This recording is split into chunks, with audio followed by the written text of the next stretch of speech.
ആരോഗ്യ വികസന മാതൃകയിൽ ലോകത്തിൽ തന്നെ ഒന്നാം സ്ഥാനത്ത് ഉള്ള പ്രദേശങ്ങളിൽ ഒന്നായി കേരളത്തെ നമ്മൾ കണ്ടിരുന്നു. അങ്ങനെയാണ് കേരള വികസന മാതൃക എന്നോ കേരള വികസന അനുഭവം എന്നൊക്കെ പറഞ്ഞത്. ആരോഗ്യവും വിദ്യാഭ്യാസമാണല്ലോ കേരളം മുന്നിട്ട് നിന്നിരുന്നത്. ഇപ്പോൾ കേരളത്തിലെ ആരോഗ്യസ്ഥിതി എന്താണ്?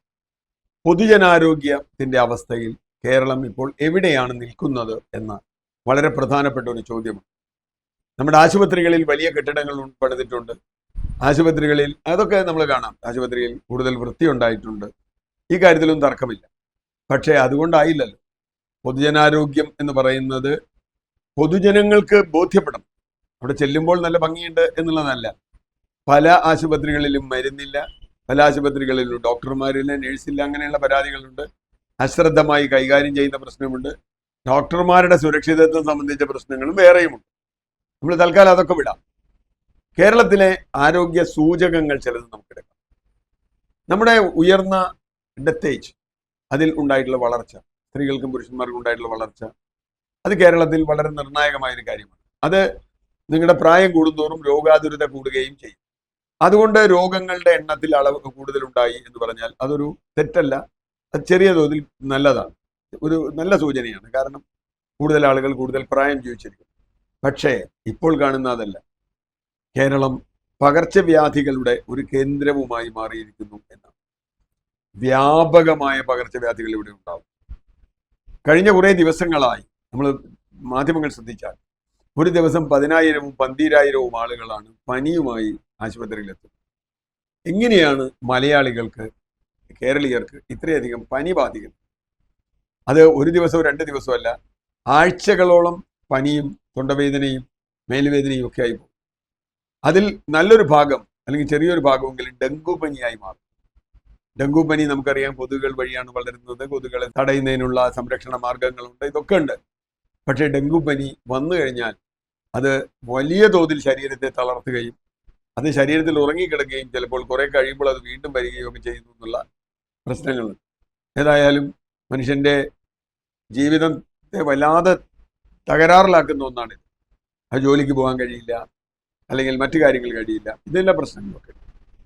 ഇപ്പൊ വീണ്ടും നമ്മളെ നിപ്പ വന്നിരിക്കുന്നു. 3-4 കൊല്ലം മുമ്പാണ് നമ്മളെ നിപ്പ എന്ന പേര് കേട്ടത്. 2018-ൽ 19-ലൊക്കെയാണ് നിപ്പ വന്നത്. ആ നിപ്പ വന്നു. അന്ന് നമ്മളെന്തോ നിപ്പയെ ശക്തമായി നേരിട്ടു എന്നൊക്കെ പറയുന്ന ഒരു കഥയൊക്കെ നമ്മൾ. യഥാർത്ഥത്തിൽ നിപ്പ വീണ്ടും വന്നു. എന്തുകൊണ്ടാണ് ഈ പകർച്ചവ്യാധികൾ ഇങ്ങനെ ആവർത്തിക്കുന്നത്?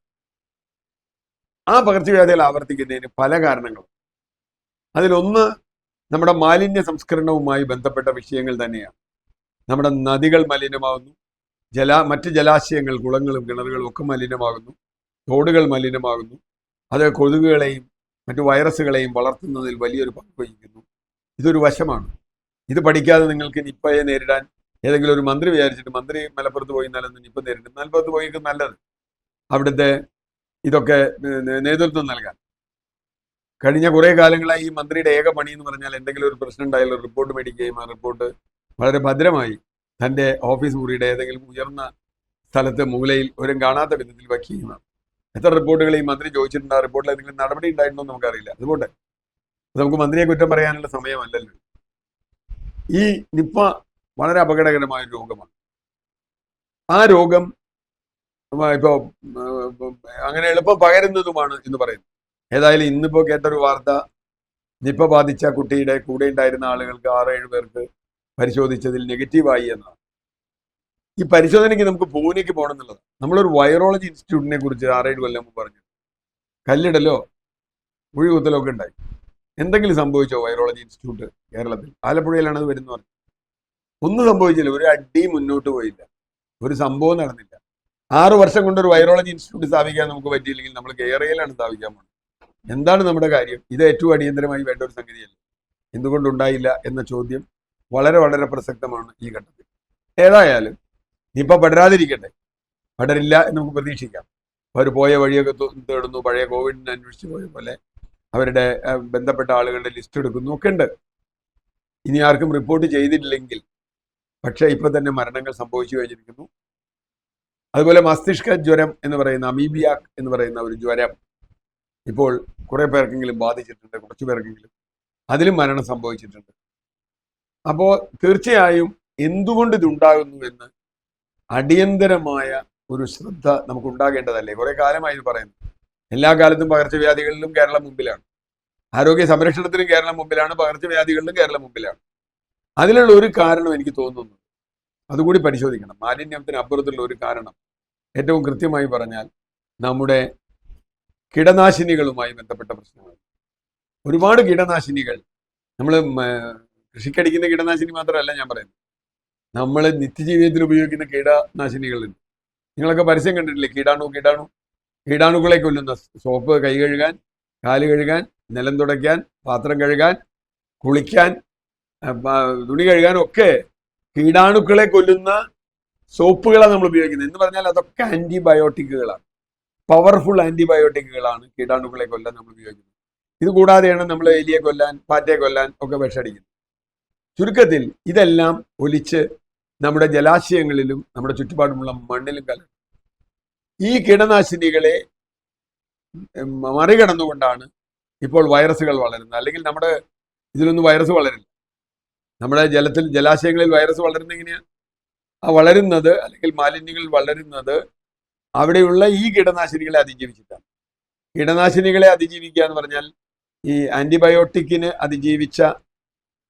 അതിജീവിച്ചു വരുന്ന, അതിൽ വേറത്തിൽ മ്യൂട്ടേഷനൊക്കെ നടത്തി രൂപമാറ്റം വരുത്തി പുതിയ ജനുസുകൾ ഉണ്ടാവുന്ന, അതുപോലെ ശക്തമായി ഇത് വരുന്നു. അതുകൊണ്ട് തന്നെ സംഭവിക്കുന്ന ഒരു കാര്യം എന്താ?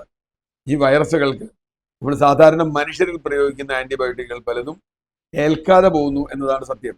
അതുകൊണ്ടാണ് 2-3 ആഴ്ചയെ പനി പിടിച്ച ആളുകൾ ആശുപത്രി കിടക്കുന്നതും ആന്റിബയോട്ടിക്കുകൾ ഏൽക്കാതിരിക്കുന്നത്. അപ്പൊ അതുകൊണ്ട് തീർച്ചയായും നമ്മുടെ ഭക്ഷണത്തിലും വെള്ളത്തിലും ചുറ്റുപാടുമുള്ള ഈ ആന്റിബയോട്ടിക്കുകൾ അല്ലെങ്കിൽ ഈ കീടനാശിനികൾ രണ്ടും ചേട്ടനും അനിയനുമാണ് നമ്മൾ കാണണം. അപ്പോൾ വളരെ പവർഫുള്ളായ ആന്റിബയോട്ടിക്കുകളാണ് കീടനാശിനികൾ. അതുകൊണ്ട് അത് മറികടക്കാൻ നമുക്ക് എന്തെങ്കിലും മാർഗങ്ങളുണ്ടോ? അത് നമ്മുടെ ഉപയോഗത്തിൽ വ്യത്യാസം വരുത്തേണ്ടതുണ്ടോ? തുടങ്ങിയ നിരവധി കാര്യങ്ങൾ ശാസ്ത്രീയമായി പഠനം കേരളത്തിൽ നടത്തേണ്ടതുണ്ട്. അല്ലെങ്കിൽ നമുക്ക് ഈ മന്ത്രിയാണോ നല്ലത്, പഴയ മന്ത്രിയാണോ നല്ലത് തുടങ്ങിയ തർക്കത്തിലൊക്കെ പോവാം. പക്ഷെ കേരളീയന്റെ ആരോഗ്യം പടിപടിയായി കുറയുന്നു. മാത്രവുമല്ല, വലിയ തോതിൽ ചിലവേറിയതാണ് പല ചികിത്സകളും. ദരിദ്ര വിഭാഗത്തിൽപ്പെട്ട കുടുംബങ്ങളെ സംബന്ധിച്ചിടത്തോളം, അല്ലെങ്കിൽ ഇതിന് താഴെ തട്ടിലെ ഇടത്തരക്കാരുണ്ട്, ലോവർ മിഡിൽ ക്ലാസ്, അവരെ സംബന്ധിച്ചിടത്തോളം പോലും ഇങ്ങനൊരു അസുഖം വന്നാൽ വലിയ തോതിൽ അത് കുടുംബത്തിന്റെ വരുമാനത്തെ ബാധിക്കും, അത് സ്വസ്ഥതയെ ബാധിക്കും. അതുകൊണ്ട് ഇത് അടിയന്തര ശ്രദ്ധ പതിയേണ്ടതാണ് എന്നാണ് നിപ്പ നമുക്ക് നൽകുന്ന നിർദ്ദേശം.